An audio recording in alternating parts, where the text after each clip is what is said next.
lot of similarities in buying a ranch to buying a house.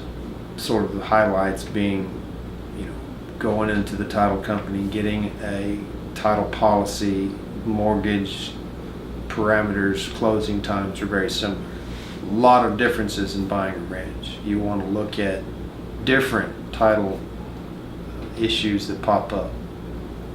Mineral reservations, things such as timber reservations or mineral royalties or reserve can all be something that need to be addressed that a typical house transaction is not going to have.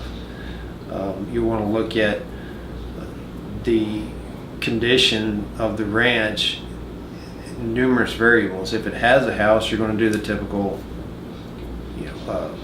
inspections that you would have in residential, but other things to look at might be water and soil erosion, things like that a typical house transaction wouldn't necessarily be aware of. One thing when you buy a ranch is especially larger ranches like I typically sell, is that the terrain and the natural part of the ranch can be something you need to look at. There may be flooding issues. There may be even flooding issues in areas that are away from a source of water like a river, just based on runoff.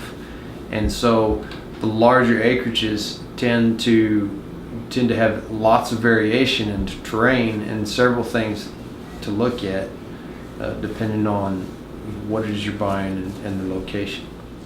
Buying a ranch is more complicated in my opinion.